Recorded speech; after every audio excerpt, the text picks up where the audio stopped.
मैं बात कर रहा था कि दुनिया के अंदर पैसा कमाने के दो ही तरीके हैं, दो ही रास्ते हैं। एक है वर्किंग, एक है नेटवर्किंग। वर्किंग की अगर मैं बात करूं, एक दिमाग से सोचना, दो हाथों से करना, दैट इज कॉल्ड वर्किंग। हजारों दिमागों से सोचना, हजारों हाथों से काम करना, that is called working. Working के अंदर इंसान हमेशा एक्टिव इनकम ही लेता है, मींस कि जब वो काम करता है तब ही पैसा आता है। लेकिन नेटवर्किंग के अंदर पैसिव इनकम लेता है कि एक बार काम करती है, उसके बाद काम कर रहा है या नहीं कर रहा, फिर इनकम आती है। दुनिया के अंदर लोग या तो वर्किंग करते हैं या वर्किंग करते हैं, तीसरा कोई काम भी नहीं है। और कहते हैं ना, वही चीज होती है कि अगर आप वर्किंग कर रहे हो तो आप किसी के नेटवर्क के नीचे कर रहे हो, और अगर आप नेटवर्किंग कर रहे हो तो लोग आपके नीचे वर्क कर रहे हैं। और ये भी कहा जाता है कि आप तब अमीर नहीं होते जब आप किसी के लिए काम करते हो, आप तब अमीर होते हो जब लोग आपके लिए काम करते हैं। Yes sir. और दुनिया के अंदर पैसा कमाने का एक एक फार्मूला है, वो है कौन सा है? Time is equal to money. Time is equal to money की परमात्मा ने हर व्यक्ति को एक जैसा ही समय दिया है, हर बंदे के पास 24 घंटे हैं, राइट? जी सर। लेकिन समय को यूज करने का हर बंदे का अपना अपना तरीका होता है। आप अगर मेरी आवाज सुन पा रहे हो तो एक बंदा रिस्पॉन्स करता जाए। जी सर।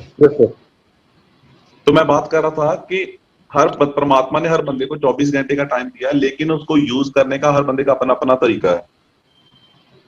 एक बंदा समय को ट्रेड करता है, एक बंदा समय को वेस्ट करता है, और एक बंदा समय को इन्वेस्ट करता है। ट्रेड की अगर मैं बात करूं, ट्रेड क्या है? जॉब और स्मॉल बिजनेस के अंदर बंदा ट्रेड करता है। एग्जाम्पल के लिए मान लो एक बंदा है जो जॉब कर रहा है, मान लो 8 घंटे का अगर वो लगाता है और बदले में उसको 10,000 रुपया सैलरी मिल रही है, तो यहाँ पे फार्मूला कैसे काम करा? 8 घंटे का टाइम लगाया और इजिकल टू 10,000 रुपया उसको पैसा मिल गया। अगर मान के चलते हैं बंदे को अगर 20,000 रुपया कमाना है, तो इस फार्मूले के हिसाब से बंदे को कितने घंटे काम करना पड़ेगा? डबल 16 घंटे काम करना पड़ेगा। जी सर। इधर क्या हुआ? टाइम प्लस टाइम हो गया, और दूसरा मनी प्लस मनी हो गया। मनी। और साथ ही में अगर नीचे देख सकते हैं कि अगर मान के चलते, मैं कहता हूँ कि अगर बंदा कहे कि नहीं भाई मेरा तो घर का जो खर्चा है वो 40,000 से चलता है, तो ट्रेड करके अगर उसको 40,000 रुपया कमाना है तो उसको 32 घंटे काम करना पड़ेगा, जो कि पॉसिबल नहीं है। जी सर। ठीक है, तो पॉसिबल नहीं है, इसीलिए मेरे भाई जॉब के अंदर बंदे की जो इनकम है वो 10,000, 15,000, 20,000 रह जाती है। कभी भी वो 20,000 की इनकम के साथ साथ 20 को 40, 60, 70 नहीं कर सकता। रही बात वेस्ट करने की, जिस टाइम के अंदर हम मान लो कि जिस टाइम के अंदर हम कोई जिस टाइम के अंदर हम पैसा नहीं कमा रहे, समझ लो वो टाइम वेस्ट ही है। फेसबुक चला लिया, इंस्टाग्राम चला लिया, फ्री बैठ के बातें कर ली, मतलब कि आप पैसा नहीं कमा रहे तो समझ लो वो आपका टाइम वेस्ट है।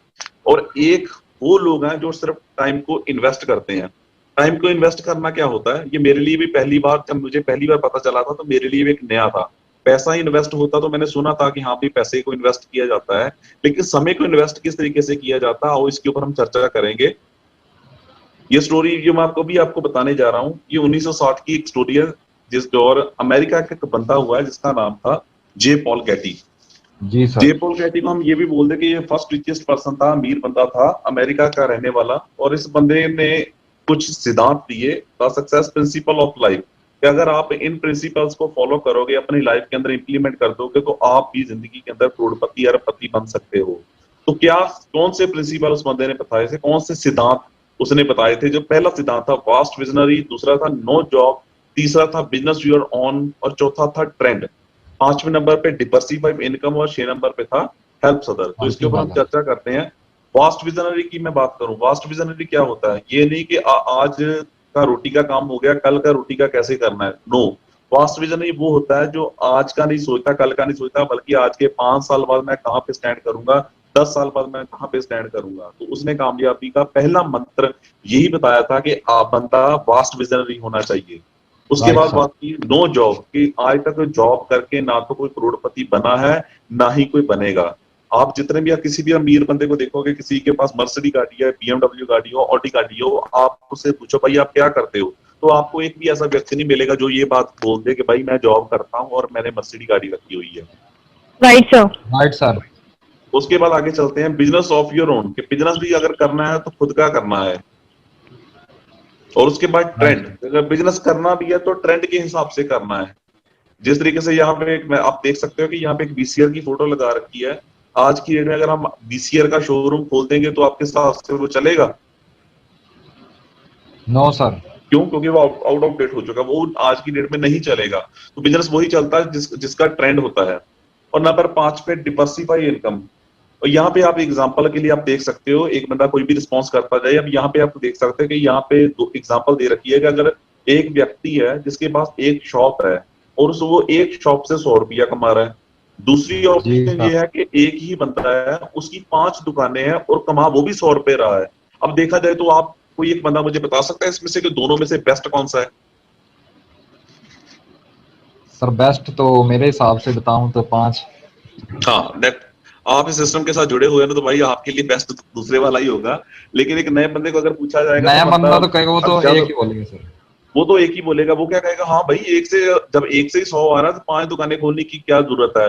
लेकिन उसको बस। ये नहीं पता मेरे भाई, परमात्मा ना करे, अगर 5 में से अगर 2-3 दुकानें घाटे में चली गई, बंद भी हो जाती है, अगर 5 में से 2-3 भी चल रही है तो वो सरवाइव कर जाएगा। अगर एक दुकान होगी और वो भी बंद होगी तो बंदा सरवाइव नहीं कर पाएगा, खत्म हो जाएगा।